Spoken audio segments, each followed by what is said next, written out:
Good morning everyone. चलिए कुछ question social studies के देख लेते हैं। निम्नलिखित में से कौन सी बायोडीजल फसल है? जेट्रोफा बायोडीजल की फसल है। यह भारत, अफ्रीका, उत्तरी अमेरिका, कैरेबियन जैसे ट्रॉपिकल क्षेत्रों में उत्पन्न होते हैं। यह एक बड़ा पादप है जो झाड़ियों के रूप में अर्ध शुष्क क्षेत्रों में उगता है। इस पादप से प्राप्त होने वाले बीज 25 से 30% तक तेल निकाला जा सकता है।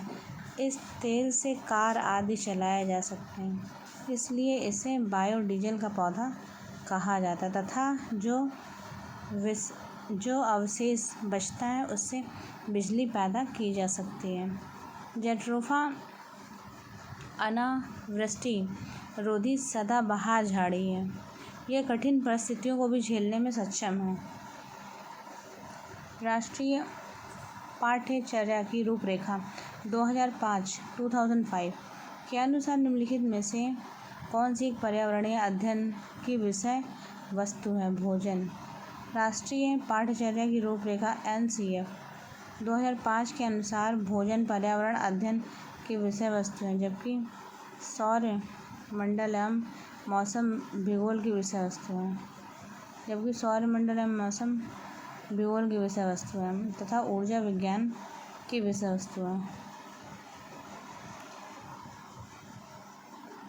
2005 कौन सी एक पर्यावरण अध्ययन की वस्तु है? भोजन। नीचे दिए खाद्य पदार्थों के किस समुच्चय में लौह तत्व प्रचुर मात्रा में पाया जाता है? दिए गए खाद्य पदार्थों में आंवला, पालक, गुड़ में लौह तत्व की प्रचुर मात्रा पाई जाती है। लौह लवण की कमी अधिकांशतः बालकों एवं महिलाओं में पाए जाते हैं। लौह लवण से रक्त का हीमोग्लोबिन बनता है। शरीर में ऑक्सीजन का संवाहक होता है। लौह तत्व की कमी से रक्त की यह क्षमता कम हो जाती है, जिसे अरक्तता कहते हैं। एनीमिया रोग होता है इसके कारण। तो ये आंवला है, पालक, गुड़। किन पदार्थों में लौह तत्व प्रचुर मात्रा में पाया था? आंवला, पालक और गुड़। चलिए कुछ और क्वेश्चन देख लेते हैं। खाद्य संरक्षण के निम्न में कौन सा जोड़ा ठीक नहीं है? दूध और पनीर। तो खाद्य संरक्षण की दृष्टि से कौन सा जोड़ा ठीक नहीं है? ये है दूध और पनीर। खाद्य संरक्षण की दृष्टि से दूध पनीर का जोड़ा गलत है, क्योंकि दूध से बने पनीर को ज़्यादा देर तक संरक्षित करके सुरक्षित नहीं रखा जा सकता, जबकि आलू से बने चिप्स, कच्चे आम से बना अचार, सेब से बने जैम को अधिक समय तक संरक्षित करके सुरक्षित रखा जा सकता है। बच्चों के द्वारा सब्जी बाजार में इकट्ठी की गई सामग्री उन्हें पहचानी है।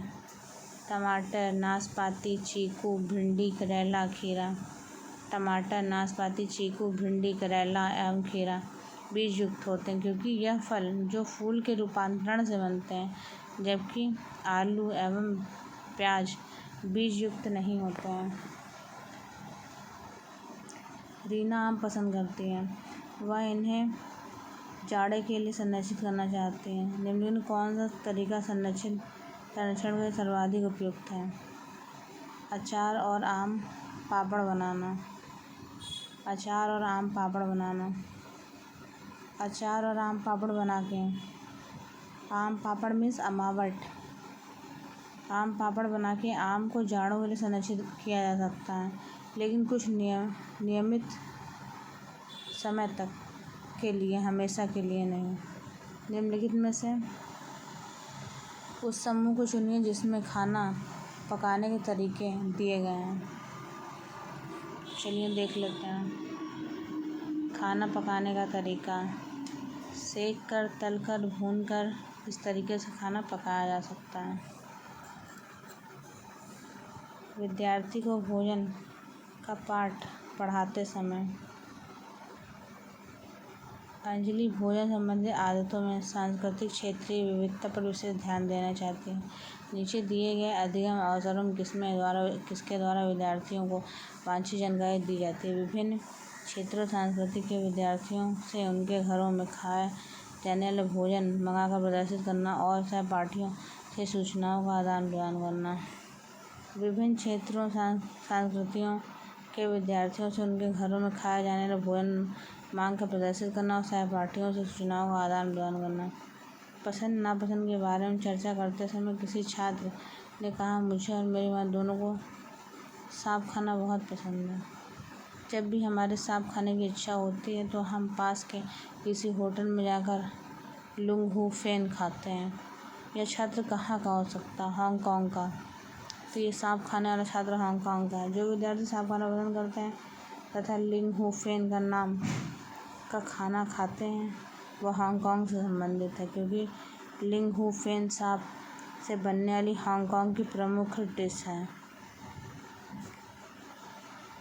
निम्नलिखित में से भोजन बनाने का कौन सा तरीका अच्छा है? सब्जियों को अच्छी तरह से धोना और फिर काटना। चलिए कुछ क्वेश्चन और देख लेते हैं। भोजन बनाते समय अच्छा तरीका यह है, सबसे पहले सब्जी को अच्छी तरह से धो लें, उसके बाद काटें। पढ़ाते समय कुछ समय के लिए खाद्य पदार्थों को किस तरह ताज़ा रखता है? राधा अपनी कक्षा में निम्नलिखित में से अनेक तकनीक की परिगणना करते हैं। उसे एक गीले कपड़े में लपेट देती है। हरा धनिया। मीरा और दिव्या छोटी लड़कियां हैं। मीरा समोसे, चॉप, कटलेट, डबल रोटी खाना पसंद करती है, जबकि दिव्या ऐसा भोजन नहीं पसंद करती जिसमें लौह तत्व की कमी है। मीरा और दिव्या को निम्नलिखित में से क्रमशः कौन सी बीमारी होगी? मोटापा और एनीमिया।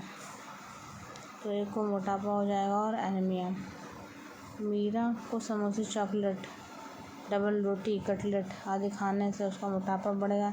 दिव्या लौह तत्व की कमी वाली चीज़ें खाना पसंद करती है, इसलिए इसके अंदर हीमोग्लोबिन की कमी हो जाएगी और उससे एनीमिया हो सकता है।